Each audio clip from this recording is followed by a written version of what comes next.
జీవితంలో ఈ జీవితాన్ని ఎవరు గెలుస్తారు? ఎవరి కింద ఈ ప్రపంచం మొత్తం తిరుగుతుంటుంది? దానికి ఒకటే సమాధానం, ధైర్యవంతులు. ఎవరికైతే కరేజ్ ఉందో, ఎవరైతే బోల్డ్గా ఉంటారో, ఎవరైతే తమతో తాము చాలా కఠినంగా ఉంటారో వాళ్ళదే ఈ ప్రపంచం. జనరల్గా మన కళలు చాలా ఉంటాయి, కానీ అవి అచీవ్ చేయాలంటే ధైర్యం సరిపోదు. కొంతమంది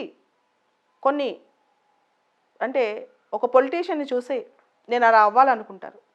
ఇంకొంతమంది ఒక యాక్టర్ని చూసి నేను అలా అయితే బాగుండు అనుకుంటారు. ఇంకొంతమంది ఒక బిజినెస్ మ్యాన్ని చూసి నేను అలా ఎందుకు ఉండకూడదు అనుకుంటారు. కానీ అన్ని రంగాల్లో టాప్లో ఉన్న వాళ్ళకి ఒక గొప్ప లక్షణం ఉంటుంది, అదే కరేజ్. అనుకున్నప్పుడు 10 స్టెప్స్ ముందుకు వేసేయటం, కష్టమో నష్టమో పోరాటం. దానికోసం ఒక్కొక్కసారి చాలామంది అడ్డంకులు ఎక్కడ పెట్టుకుంటారో తెలుసా? అమ్మో మనం చేయలేమో అని చెప్పి మన మనసులో పెట్టేసుకుని ఒకళ్ళని అడగటానికి కానీ, ఒక చోటకి పరిగెట్టడానికి కానీ, ఒక కఠినమైన పరిస్థితిని ఎదుర్కోవడానికి కానీ భయపడతారు. అలా ఉండకూడదు. చిన్న జీవితం, మహా అయితే 100 ఏళ్ళ తర్వాత ఇదే రోజు మనం ఇక్కడ ఉండం, 50 ఏళ్ళ తర్వాత ఉంటామో లేవో తెలియదు. ఇటువంటి టైంలో ప్రతిదాని గురించి ఎందుకు భయపడాలి? ప్రతిదాని గురించి ఎందుకు ఆలోచించాలి? మనం అనుకుని చేసేస్తే పోలా. మనం ఎంతైతే మన డెవలప్మెంట్ కోసం అనుకుంటామో, ఒక మంచి కోసం అనుకుంటామో, లేదా ఒక లక్ష్యం కోసం అనుకుంటామో, దానికోసం ఎంత నొప్పి వచ్చినా, ఎంత కష్టం వచ్చినా, ఎంత భయం వేసినా పోరాడుతూ ఉండాలి. చాలా సందర్భాల్లో ధైర్యము అంటే కరేజ్ లేకే మనుషులు ఓడిపోతారు. ఆ నీతి ఎంత తొందరగా అర్థమైతే అంత మంచిది జీవితంలో.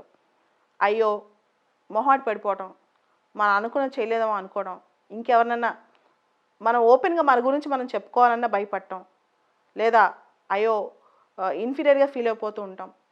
వీటన్నిటి వల్ల చాలా నష్టపోతాం.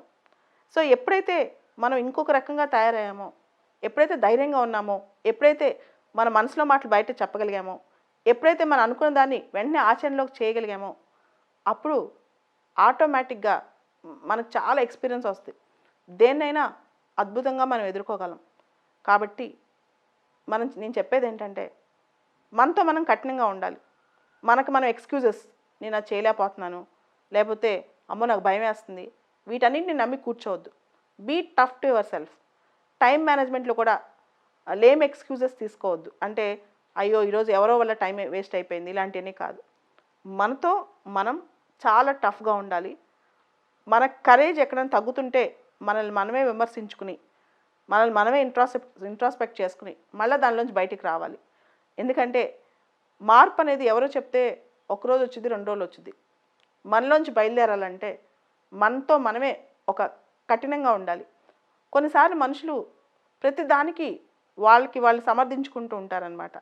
సో మన వ్యక్తిత్వంలో మనం రియల్గా చేసే పనులు, దాంతోపాటు మనం చేసిన తప్పులు, ఇవన్నీ కూడా మనల్ని మనం రోజు బేరీజు వేసుకుంటూ ఉంటే ఖచ్చితంగా మన బాట అనేది పూలబాటే అవుతుంది. అది అవ్వాలంటే మనతో మనం చాలా టఫ్గా, కఠినంగా ఉండి మనం కరెక్ట్ చేసుకుంటూ ఉండాలి.